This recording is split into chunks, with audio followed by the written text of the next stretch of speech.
The quarterback that led Ohio State down the field to be able to win on the road at Notre Dame. That quarterback that nearly led Ohio State to a win over Michigan, 30 to 35 yards away from possibly putting that ball in the end zone and completing an undefeated season for the Ohio State Buckeyes. That quarterback is in the transfer portal. And it's because Ryan Day probably wants great at Ohio State instead of good. From LA to Piscataway, all Big Ten all year long. This is Big Ten 10. I've been saying this since the beginning. I think a lot of people have been saying this as well. Kyle McCord is a good quarterback, but you know what he's not? He's not C.J. Stroud. He's not Justin Fields.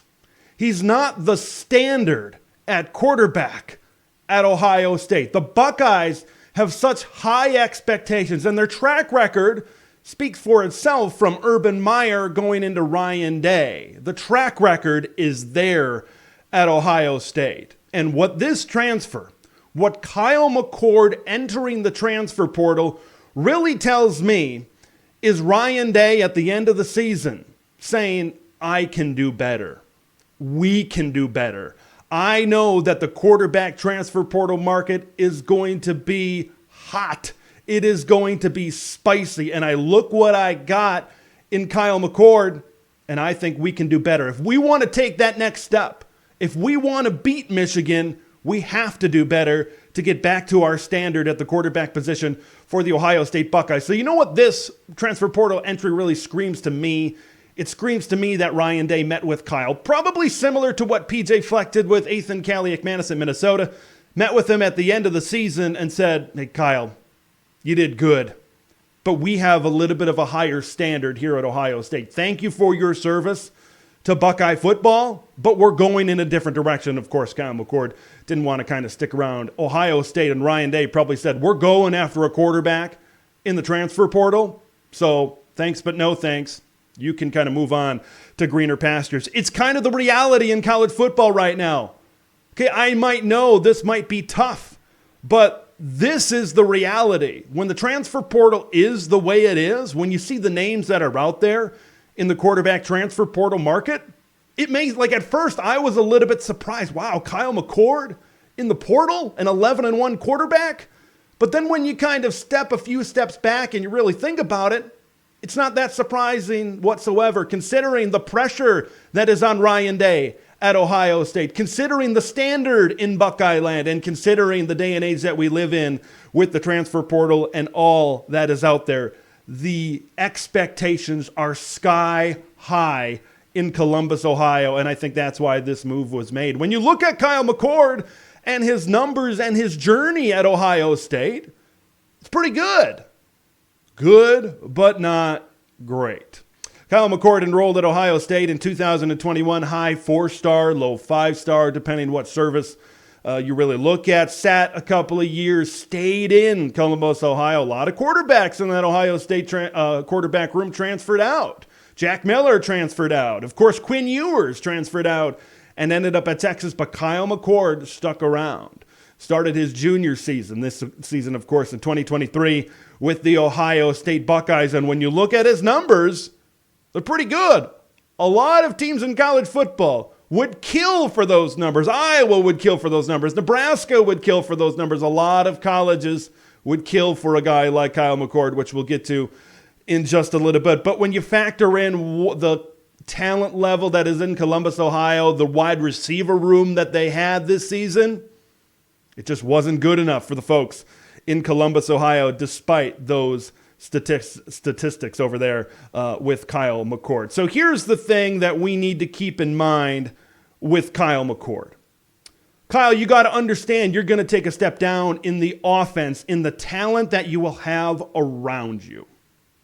Marvin Harrison Jr. is a generational wide receiver. It would not surprise me if in 2 years, Marvin Harrison Jr. is the best wide receiver in the National Football League. Emeka Egbuka, Cade Stover, or even a Trevion Henderson right there to kind of lean on in the backfield. Kyle McCord is going to take a step down in the offense that he's in and the guys that he's throwing the football to. So that needs to be factored in a little bit.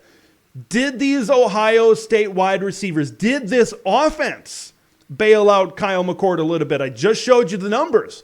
What did the numbers look like without Marvin Harrison Jr., without Emeka Egbuka, Julian Fleming, even like a guy like a freshman Carnell Tate that got some big catches at some points during this season? What does it look like then? That's something that needs to be factored in as well. And what Kyle McCord, look, he is a gutsy quarterback. That drive against Notre Dame, he made some big throws.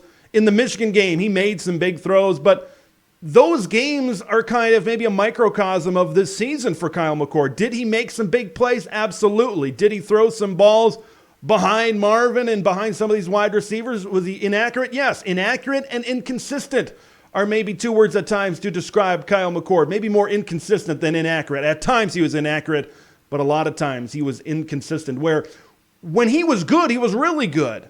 But we just didn't see that enough from Kyle McCord throughout his time in Columbus, Ohio. Now, let's look at the future for Kyle McCord and the future for Ohio State, because I think this is actually a little bit more intriguing what's happening in Columbus maybe than with Kyle. Let's first focus on Kyle McCord. You know the name of the channel. I'm going to be focused on the Big Ten Conference. What are some Big Ten schools that could possibly go after Kyle McCord? First one I want to take a look at is the Wisconsin Badgers. There's a lot of people right now entering the transfer portal from Wisconsin. You're de-christing your roster right now, and maybe it's time to Longoize your roster in Madison, Wisconsin. You can do a lot worse than Kyle McCord, folks. You can do a lot worse, Wisconsin. Phil Longo has a track record at developing quarterbacks at North Carolina. Maybe this is the offseason where Wisconsin goes all the way into the deep end of the pool in really making this a Phil Longo type of offense, making this a team that opens up their offense a little bit. Maybe Kyle McCord is that quarterback that ends up in Madison, Wisconsin. What about Maryland? Maryland was involved in the recruitment of Kyle McCord. Of course, Kyle McCord from the state of Pennsylvania. Could that be a going home of sorts? I know it's not, obviously not in the state of Pennsylvania, but around that area up in the Northeast. Maryland losing Taulia Tagovailoa. How invested and confident are they in Billy Edwards right now, the backup quarterback that's been around there? Billy's a runner, but how good is he as a thrower right now, I think, is the big question over there at Maryland. I could see the Terps getting involved, but that's just lying within the Big Ten. I know other schools are obviously going to get involved as well. Let's talk about Ohio State. The game just changed, folks. The game just changed. Oregon was out there. Washington was out there. Of course, USC, the quarterback factory that Lincoln Riley has really established there. They're out there, but I'll tell you what, folks. Ohio State now being involved in the transfer quarterback market changes the game, because alongside USC, the track record speaks for itself at Ohio State at developing guys that become high NFL draft picks. The last two guys, Justin Fields, and then you look at what CJ Stroud is doing with the Houston Texans in the National Football League.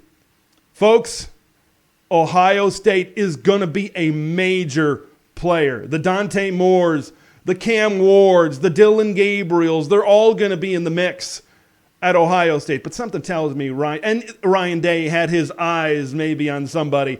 Here's another thing to keep in mind. If I'm a quarterback that has not yet entered the transfer portal, I might be wanting to hit the portal if I'm a really good quarterback, because I could maybe play at Ohio State. I could play at a program that recruits the best wide receivers in the country. I could play at a team that will be in the Big Ten championship hunt.